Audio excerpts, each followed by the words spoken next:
बेटा साल सुना बेटा। बेटा आपके इस बहुत ही भव्य शैक्षणिक संस्थान की सभागार में उपस्थित आदरणीय प्रधानाचार्य जी, जितने भी शिक्षक भाई बहन हैं और आप सभी बच्चों को मेरा नमन वंदन अभिनंदन। बेटा मेरा नाम डॉक्टर कुलदीप मलिक है। मैं रहने वाला आपके जिला मुजफ्फरनगर का हूँ। पुराने के पास एक गाँव है गिरीशपुर, वहाँ पर मैं पैदा हुआ। मेरे मम्मी पिताजी कभी वहाँ पर शिक्षक हुआ करते थे। प्राइमरी में मुझे आज भी ध्यान है।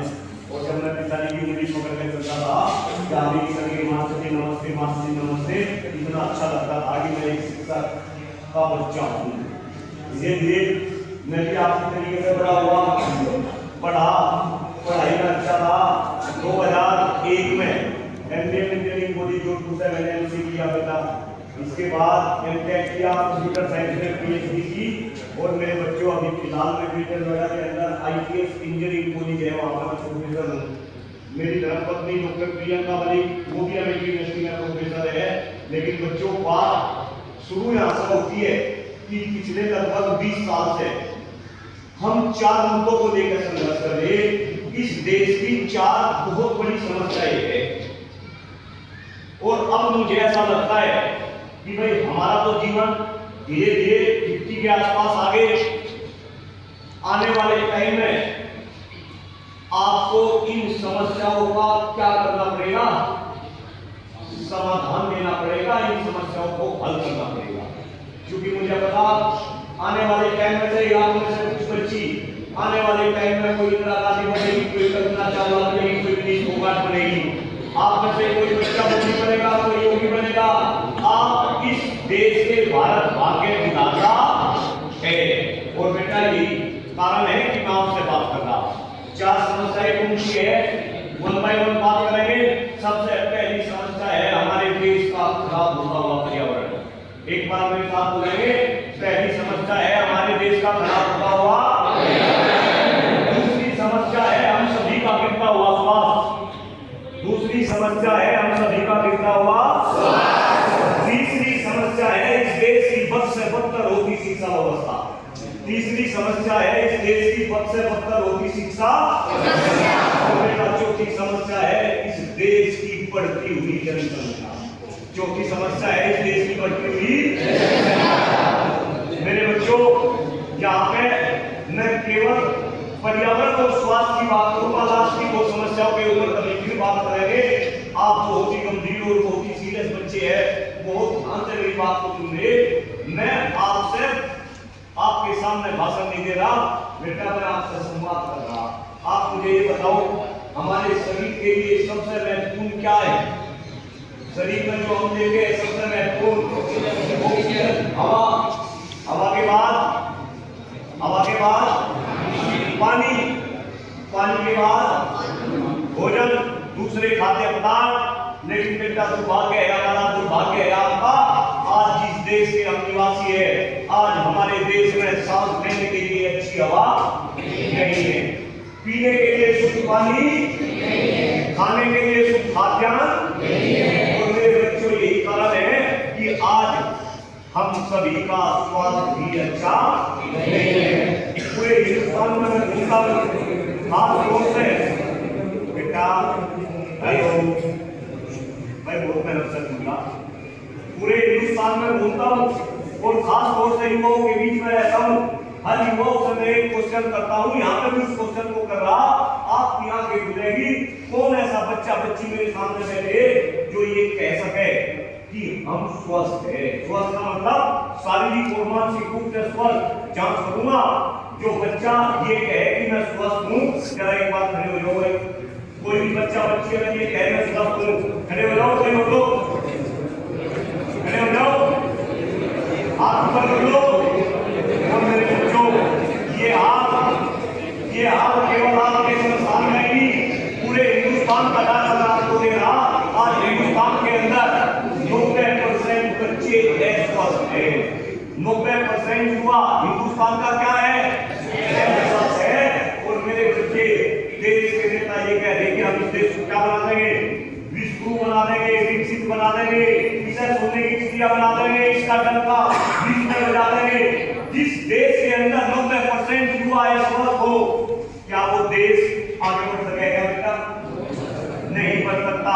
लेकिन डॉक्टर कुलदीप मलिक को फिर भी विश्वास है कि अगर देश के युवा ये ठान ले कि हमें इस देश का डंका विश्व में बजवाना, ये नेताओं के कहने से डंका विश्व में नहीं बजेगा। ये तब बजेगा अगर देश का युवा ठान ले कि हम इस देश का डंका पूरे विश्व में बजवाएंगे। ये कारण है आपसे बात कर रहा। और बेटा, अगर इस देश को आगे बढ़ाना तो आपको इन सारी समस्याओं के ऊपर क्या करना पड़ेगा? काम करना पड़ेगा। काम कैसे करेंगे? पता चला मैं आपको एक काम का दे रहा, आपकी आंखें खुलेगी। जब से ये देश आजाद हुआ तब से लेके अब तक इस देश में 70% पक्षी क्या हो गए बेटा? मर गए, खत्म हो गए, गायब हो गए। पहले गांव के अंदर चिड़िया कबूतर में इन्फेक्शन होने के बाद गांव में जब जाता था, घेर में सो जाता था, तो सुबह में पता चला आंख खुली, बराबर में मून डांस कर गई। लेकिन आज सारे पक्षी क्या हो गए? गायब हो गए। पक्षी गायब क्यों होंगे? क्योंकि पर्यावरण खराब होगा, पक्षियों के लिए उस तरीके का हवा पानी नहीं बचा। और मेरे बच्चों ध्यान रखो, वे पक्षी भी जीव थे, हम भी क्या है? जीव है। अगर इस देश से पक्षी खराब हो सकते हैं तो आने वाले टाइम में हम भी धीरे धीरे क्या हो जाएंगे? लुप्त हो जाएंगे। हम भी खराब और हम खराब होना शुरू हो चुके। मैं इस बात को बिल्कुल गंभीरता से सारे बच्चे सोचेंगे। जैसा स्वास्थ्य मेरे बाबा जी का था, जैसा स्वास्थ्य मेरे पिताजी का नहीं रहा, जैसा स्वास्थ्य मेरे पिताजी का था, ऐसा स्वास्थ्य मेरा नहीं, और जैसा मेरा ऐसा आप में कोई भी बच्चा स्वस्थ नहीं। तो मेरे बच्चों, अगर इस देश को बचाना, अगर अपने आप को बचाना, अगर आने वाली पीढ़ी को बचाना, तो आपको इस देश के पर्यावरण को क्या करना पड़ेगा? बचाना पड़ेगा। हर बच्चे, हर बच्चों को इस बात का पता है कि अगर पर्यावरण बचाना है तो हमें क्या करना पड़ेगा? क्या करना पड़ेगा? क्या करना पड़ेगा? पेड़ लगाने पड़ेंगे। सबको पता कि पेड़ लगाने पड़ेंगे। लेकिन मेरे बच्चों, कोई पेड़ लगाता नहीं। आप में से भी अगर 200 बच्चे मेरे सामने बैठे, कोई बच्चा है जिसने अपने जीवन में 2, 4, 5, 10 पेड़ लगा के उन्हें पाला हो, जरा आपको जिसने 10 पेड़ लगाए, 10 पेड़ लगाए, पाले 5 लगाए। लेकिन मेरे बच्चों, आपके बीच में भाई बात सुनो, आपके बीच में एक ऐसा इंसान खड़ा जो 10, 20, 100, 50 पेड़ नहीं, आप में से कई सारे बच्चे 10+2 के बाद पेड़ लड़ाएंगे। डेफिनेटली आएंगे 2-4 बच्चे। एजुकेशन का हब है, कोई इंजीनियर बनने के लिए जाएगा, कोई डॉक्टर बनने के लिए जाएगा, कोई मैनेजर बनने के लिए जाएगा। आप में से 2-4 बच्चे ग्रेटर लड़ाएंगे। ग्रेटर नोएडा में जब आएंगे आप ग्रेटर नोएडा के अगर किसी भी जगह पे खड़े होंगे तो आपको कोई ना कोई बरगद का पेड़ नजर आएगा। वो एक बरगद का पेड़ बेटा इस इंसान ने लगा रखा जो आपके सामने। अगर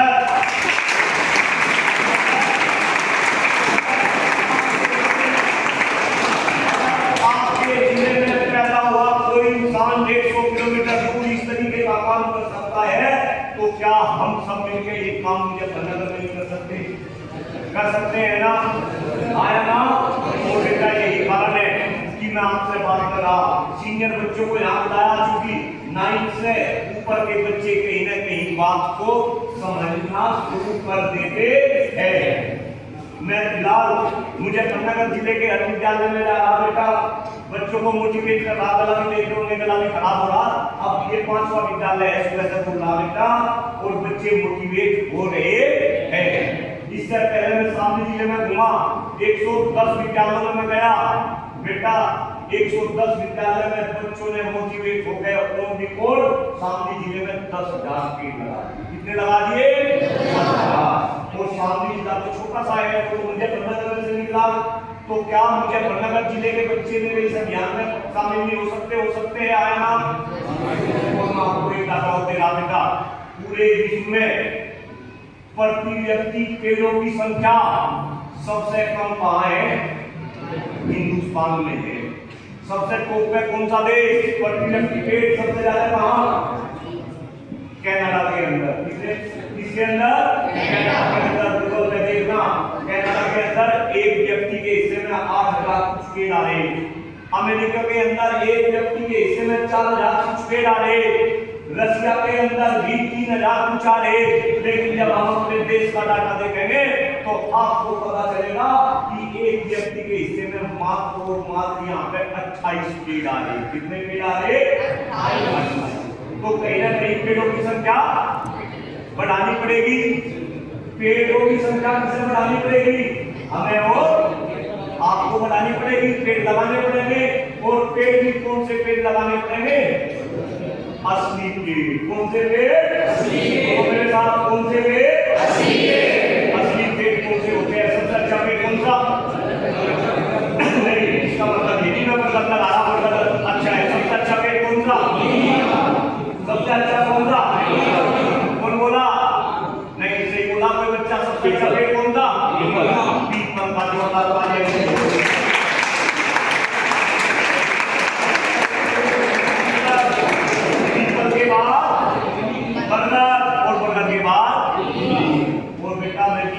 जो लगाने शुरू करे थे, लेकिन धीरे धीरे मुझे तो बरगद के पेड़ से ही प्यार होगा और मैं तो बरगद के पेड़ लगाया, क्योंकि बरगद का पेड़ हमारा राष्ट्रीय पेड़ है ना। पता होगा राष्ट्रीय पेड़ बरगद सबसे ज्यादा इसकी आयु होती है।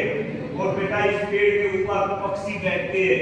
पक्षी इस पेड़ के ऊपर एक दुर्लभ नाम से फल लगता है, उस फल को खाते हैं, वहीं पे अपना घोंसला बनाते हैं।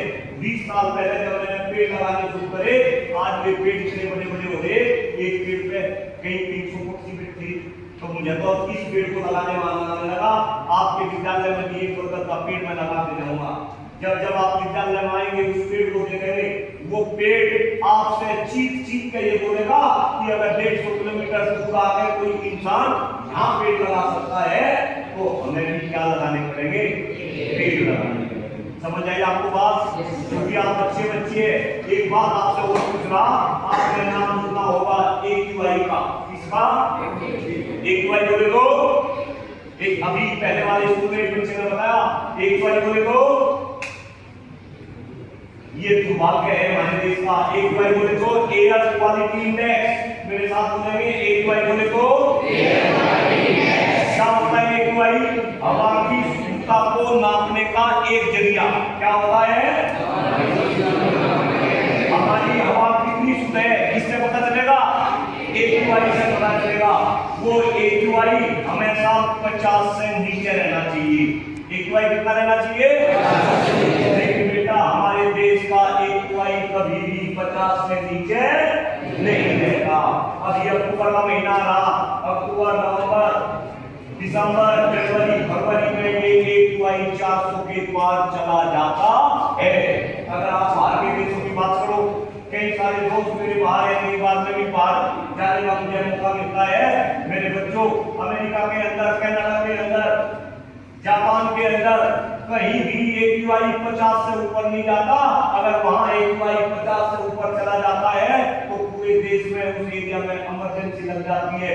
लोग घरों से बाहर निकलना बंद कर देते हैं और उसको डाउन करने की कोशिश की जाती है। लेकिन दुर्भाग्य है मेरे देश का कि जो इस देश को चलाने वाले हैं वो AQI का मतलब भी नहीं जानते। अगर पेड़ लगेंगे तो AQI नीचे जाएगा और अगर पेड़ कटेंगे तो AQI ऊपर जाएगा। आपके सामने ये रोड बनती, हाईवे बनने, सब कुछ हो रहे, लेकिन जब ये रोड नहीं थी, रोड के ऊपर खूब पेड़ हुआ करते थे नहीं हुआ करते थे। अब सारे पेड़ काट दिए।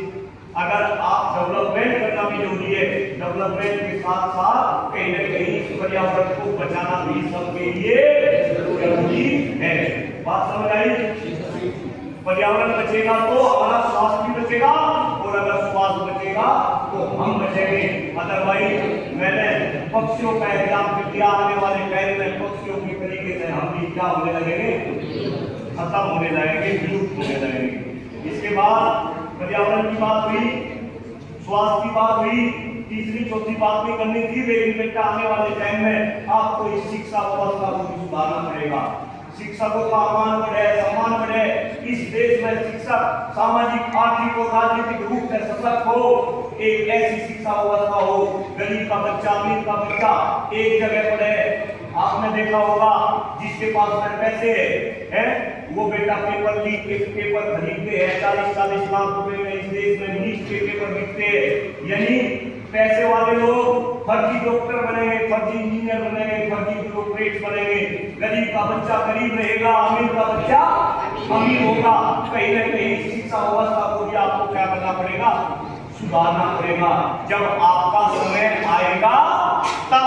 और मुझे कहा है आने वाला समय किसका है, किसका है, आपका ही है। मैं फिर कह रहा, आप में से योगी, मोदी, इंदिरा गांधी, कल्पना चावला, मनीष फोगाट सब आप में से बनते। इस आशा के साथ मेरी बातें आपको समझ आई होगी। अगर मैंने गलत बोला आपके इस संस्थान में तो मैं क्षमा प्रार्थी हूँ। अदरवाइज सभी बच्चे मेरे अभियान में साथ देंगे। है कोई बच्चा बच्ची ऐसा जो हाथ ऊपर करके ये कहे कि मैं 1-2 पेड़ लगाऊंगा या लगाऊंगी, पेड़ लगाना नहीं, उन पेड़ को पालना भी है। और बाबूजी तो सबके सामने संदेश हम दे रहे कि कम से कम जब आपका जन्मदिन आ जाता है ना, सामने का जन्मदिन चॉकलेट को भी दिलाते फिरते हो ना, बंद करो ये सब कुछ। और अगर बंद नहीं करते तो कम से कम चॉकलेट को भी खिलाओ, साथ में एक पेड़ भी लगाओ। लगा सकते हैं ना जन्मदिन पे। आप देखना जब वो पेड़ बड़ा होने लगेगा 2, 4, 5 साल में आपका पेड़ आपसे क्या करने लगेगा, बातें करने लगेगा। मैं जब गाड़ी लेके गुजरता हूँ जहाँ मैंने पेड़ लगा रखे, आपको यकीन नहीं आने का मेरे बच्चों, मुझे पता मेरे पेड़ मेरे से क्या करते हैं, बात करते हैं। कई बार लोग मेरे से पूछते हैं, आज के बाद अलग अलग टीवी चैनल में भी आप मुझे देखेंगे। पता चला शाम को टीवी खोला बैठा हुआ मिला, आपको बड़ा चंपा होगा, अरे भाई तो वही मुझ वाले को देकर रहे जो है ना।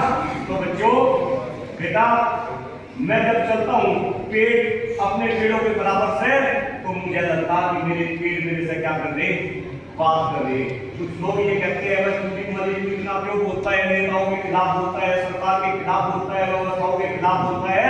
मुझे पता है कि मेरा पेड़ भले ही, मेरा साथ भले ही इंसान हो या ना हो, मेरा साथ कौन दे रहे बेटा, ये पेड़ दे रहे, क्योंकि पेड़ भी क्या है, तो जब आप हर जगह पे अपने पेड़ लगाओगे, भगवान करे आपकी 100 साल की उम्र हो, कितने पेड़ लग जाएंगे, तो कैसे लग जाएंगे भाई,